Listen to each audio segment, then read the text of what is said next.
Driver भैयों से मैं विनती करता हूँ, थोड़े से पैसे लगाइए और अपना बिजनेस कर लीजिए। और नीतीश गडकरी जी, अब ड्राइवर यही काम करेंगे। अब कहाँ जा रहे हैं? हम घर जा रहे हैं। कानून में सुधार को देखते हुए कानून बदला गया है, यानी कि अब आईपीसी इतिहास बन चुका है और भारतीय न्याय संहिता ने उसकी जगह ले ली है। जी हाँ, लेकिन आप पिछले दिनों से ये तस्वीर, ये वीडियोस देख रहे होंगे कि जगह जगह ड्राइवर परेशान हैं, खासकर ट्रक ड्राइवर कम्युनिटी परेशान है, जो कि पूरे देश भर में चलते हैं, देश के आंतरिक सिपाही हैं। उनका कहना है कि ये जो नया कानून आया है, खासकर इसमें जो हिट एंड रन केस को लेकर बात कही गई है, वो उनके लिए चिंता का कारण है। 10 साल की सज़ा तो भैया कौन काटेगा? किसके पास 7 लाख रुपया है और किसके पास टाइम है जो 10 साल की सज़ा काटेगा? इससे अच्छा है ड्राइवर भैयों से मैं विनती करता हूँ कि अपना अपना बिजनेस कर लीजिए। मैंने भी अपना बिजनेस किया है, थोड़े से पैसे लगाइए और अपना बिजनेस कर लीजिए। और नीतीश गडकरी जी, अब ड्राइवर यही काम करेंगे, ठीक है? इस जेल काटने से अच्छा है कि हम अपना अपना बिजनेस कर लें। पहले एक कहावत हुआ करती थी, कर ले बेटा ड्राइवरी फूटे तेरे करम, कर ले बेटा ड्राइवरी फूटे तेरे करम, रोटी मिलेगी कभी कभी सोना अगले जन्म। अब देखो ये हो गया है कि बेटे कर ले बेटा एक्सीडेंट, मिलेगी तुझे 10 साल सजा और 7 लाख रुपया। 7 लाख तो मेरे बाप ने भी नहीं कमाए होंगे, कहाँ से देंगे? आप दिहाड़ी कर लें 10,000 की, उसमें आपकी जिंदगी कट जाएगी। 10 साल का सज़ा और 7 लाख रुपए जुर्माना लगेगा। इसमें हम ड्राइवर भाइयों के साथ जाती हो रही है। कानून वापस लें, ये काला कानून है। आज से हम अपना लाइसेंस तोड़ रहे हैं। आज से हम गाड़ी नहीं चलाएंगे। क्या हुआ उस्ताद, क्यों जा रहे हो घर को? घर को जा रहे हैं भाई साहब। सरकार अपना कानून वापस लेगी तो गाड़ी चलाएंगे, ना तो अपना डीएल और अपना कानून रख ले अपना संभाल के। ड्राइवर का तो कुछ है ही नहीं। अब कहाँ जा रहे हैं? हम घर जा रहे हैं भाई, हमको गाड़ी नहीं चलाना है। सरकार से हमारा यही कहना है, कानून आप वापस लो, नहीं तो हम लोग गाड़ी छोड़ा बैग लिया चल रहा है घर। कहाँ जा रहे हो सर? जा रहा हूँ भैया घर पे। कहाँ जा रहे हो लाला? घर में जा रहा हूँ भाई। कहाँ लो भाई? भाई 10 साल की सजा, 5 लाख को जुर्माना, गाड़ी चलाऊंगा फिर घर ही रह लेंगे। बढ़िया। अरे ड्राइवर साहब कहाँ जा रहे हैं? कहाँ चल दिए सुबह सुबह? घर जा रहे हैं भैया। क्यों भैया?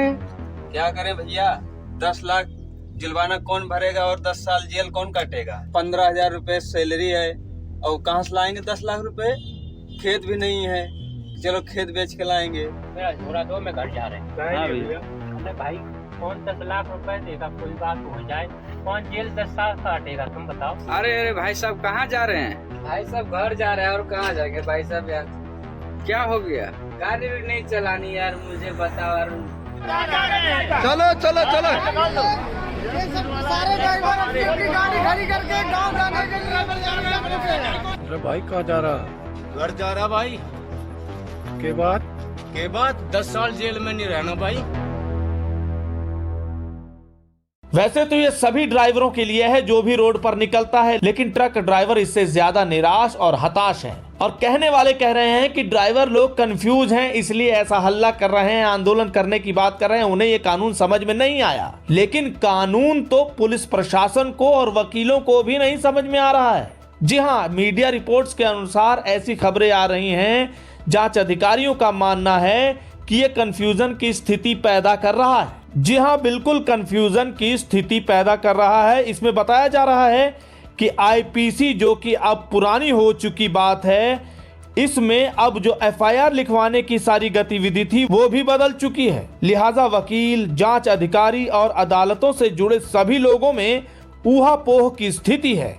तो सिर्फ ड्राइवर ही नहीं, सभी कंफ्यूज हैं। जांच अधिकारियों ने भारतीय न्याय संहिता की ट्रेनिंग पर जोर दिया है। दिल्ली पुलिस के पूर्व एसीपी और दिल्ली पुलिस महासंघ के चीफ ने बताया है कि गुलामी की प्रतीक इंडियन पीनल कोड अब भारतीय न्याय संहिता के बतौर विक्टिम फ्रेंडली बनाया गया है, लेकिन पूरी तरह से इन बदलावों को समझने में कम से कम कई महीने का वक्त लगने वाला है। यह हम आपको एक मीडिया रिपोर्ट्स की छपी खबर के अनुसार बता रहे हैं। पूरे देश में इन कानूनों से कंफ्यूजन की स्थिति बनी हुई है। और अगर आप भी कंफ्यूज हैं कि बीमा कहां से लें, तो ट्रांसपोर्ट मॉल से संपर्क करें। हमारा नंबर है 90-831 90-831।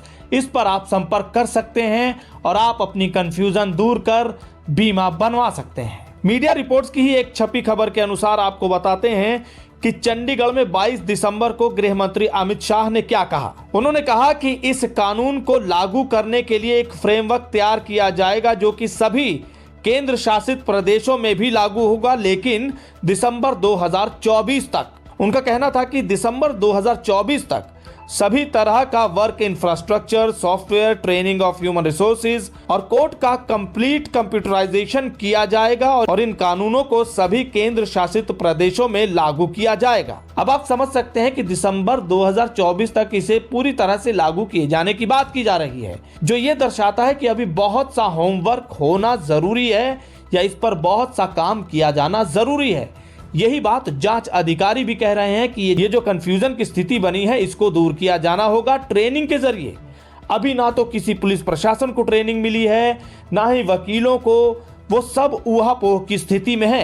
एकदम से इस कानून का पास किया जाना असमंजस की स्थिति में सभी को डाल रहा है। अब इससे कैसे निकला जाए वो भी बता दिया गया कि ट्रेनिंग के जरिए ये निकला जाएगा, लेकिन इसमें बहुत वक्त लगने वाला है। तो ड्राइवर क्यों ना अपनी मांग मांगे, इसीलिए बार बार कहा जा रहा है कि इस कानून को दोबारा से रीक्लियर करने की जरूरत है। कोई ना कोई एक प्रतिनिधि तय किया जाए जो इन लोगों से बात करे, ड्राइवरों को समझाए कि क्या क्या कानून में है, क्या क्या प्रावधान होंगे, किस तरह से ये आपके लिए सही है। AIMTC ने भी पत्र लिखकर ये मांग की है कि रिकंसीडर किया जाए इस कानून को। आप देख सकते हैं जगह जगह से तस्वीरें आ रही हैं, ड्राइवर अपने लाइसेंसों को फाड़ कर फेंक रहे हैं, लाइसेंस फेंक दे रहे हैं और प्रण ले रहे हैं कि जब तक ये कानून में सुधार नहीं होगा या इस पर बात नहीं की जाती, इसको क्लियर नहीं किया जाता, वो ये काम ही नहीं करेंगे। वो ये काम छोड़कर कोई और काम अपनाने की स्थिति में है। आप देख सकते हैं कुछ ड्राइवर इकट्ठा हैं, अपना लाइसेंस फेंक कर यहाँ पर खड़े हुए बातचीत कर रहे हैं और ये मांग कर रहे हैं कि आपने एक्सीडेंट्स पर अंकुश लगाने के लिए ड्राइवरों पर तो सख्ती कर दी कि 10 साल तक की सजा हो जाएगी अगर हिट एंड रन का केस किया और वहां पर किसी को मरता छोड़ दिया तो। लेकिन उसका क्या जब ड्राइवरों पर यह कहकर हाथ उठा दिया जाता है कि ड्राइवर कहीं का, या गाली देकर उन्हें बोला जाता है और मारा पीटा जाता है। उनकी मांग है कि इस पर भी नॉन बेलेबल पनिशमेंट की जाए ताकि जो ड्राइवरों पर हाथ उठा रहा है वो भी रुके, वो भी थमे। एक मांग ये भी हो रही है कि बिना हेल्पर के वो गाड़ी नहीं चलाएंगे क्योंकि इससे हादसा होने की स्थिति ज्यादा पैदा होती है। इसलिए यह भी निर्धारित किया जाए कि ड्राइवर के साथ हेल्पर जरूर होगा। ड्राइवर के ऊपर हाथ उठाने वाले को 3 माह तक बेल नहीं मिलना चाहिए, क्योंकि ड्राइवर अपने माँ बाप बीवी बच्चों को छोड़ के देश परदेश में जाता है मजदूरी करने के लिए और उसके लिए मार मार के उसकी ड्राइवर की जान ले ली जाती है। बगैर हेल्पर के कोई गाड़ी नहीं चलेगी, नहीं चलेगी। ड्राइवरों का कहना है कि ट्रक ड्राइवर जो कि एक आंतरिक सिपाही है, पूरे देश में माल सप्लाई करता है, पूरे देश की इकोनॉमी चलाने में ड्राइवरों का बहुत बड़ा हाथ है या ट्रांसपोर्ट जगत का बहुत बड़ा हाथ है। ड्राइवरों का कहना है कि उनके परिवार के लोगों को भी सिपाही की तरह, आर्मी वालों की तरह जब सफर करते हैं ट्रेन पर या बसों में